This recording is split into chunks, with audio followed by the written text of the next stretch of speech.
More than half of all working Americans say they don't feel financially prepared for retirement. That was supposed to be. A new survey from Bankrate.com shows 55% of Americans feel they are behind on their retirement saving. Count me as part of them. In order to help alleviate that, we're bringing in Melissa Armo. She's the Chief Executive Officer at Stock Swoosh, an educational firm teaching people how to become profitable traders. And she's in New York for us this morning. Good morning, Melissa. Thanks for joining us. Good morning. Thanks for having me. So high inflation is prompting a lot of workers to put their retirement savings on the back burner, and those that they do have probably been decimated over the last year or year and a half by some really bad stock market situations. So what can folks do now to help themselves get back on track? Well, I think it's really important for people to live in the present moment, because what people don't want to do is get behind in their bills because they're worried about the future. So if people really feel like they cannot contribute as much right now, 2022, we're going into 2023, as they would have previously to their 401k, that's okay. If you're under the age of 40, you really have plenty of time to catch up. If you're over the age of 50 and you're worried about it, I would give yourself a time frame. Even if you want to cut back on your contributions, maybe reevaluate in 6 months. I think the economy and inflation, and including the market, could still be in a downturn here until maybe after the next presidential election. So we're talking 2 years out. So I think it's important for people to understand, while they may have to change their spending habits right now and saving habits right now in the next 12 to 24 months, they have time to recover, because the fact is the market has taken a tumble. And if you're ready to invest at some point, not right now, because I still think the market's lower. In fact, we're lower this morning right now.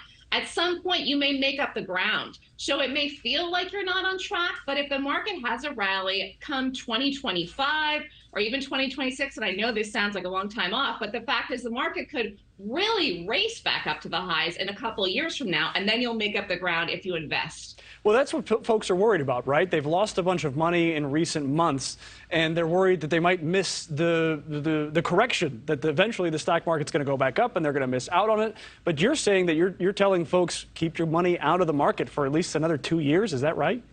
Well, I mean, as far as adding new positions, if you're already in the market and you didn't get out at the highs earlier this year in January, even February was the market we really sold off hard. If you didn't get out up there, I'd say try to ride it out as best that you can. You know, a lot of people, even in retirement nowadays, because people are living such long lives, which is fantastic, they're taking part-time jobs in retirement to stay active and stay healthy for extra money too. So I wouldn't try to plan everything. It's impossible to plan everything in the future. The problem with the market right now and taking new positions right now is we still have the Russia-Ukraine conflict that's hanging out there. And again, we have the midterms coming up shortly. There's just too many things out there that are going on that could affect the market catastrophically, I might add. We could go all the way back down to where we were at the beginning of 2020. And again, even though we've taken a tumble, that's a long way away too. And then people will feel the pain of that as well. We had a good rally from 2016 up until 2020, and even in 2021 was a bullish year. So while people feel like they lost money,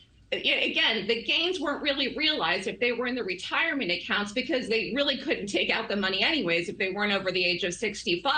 So people, if they invested way back, you know, I'm talking 6, 7, 8 years ago, they're really still up from there. We haven't gone back down anywhere near where we were in 2016, 2017. It's just that 2021 was a bullish year. But the backdrop of the economy is such that right now that, you know, they're going to continue to raise rates. I mean, mortgage rates, I looked the other day, are over 8%, which is crazy when you think about it, because 12 months ago, they were 4%. I think I'm going to flee to safety, and I'm going to invest in some treasury bonds, but that's just me. Thank you for watching. Go to newsnationnow.com to find NewsNation on your television provider. And don't forget to click the red subscribe button below to get more of NewsNation's fact-driven, unbiased coverage.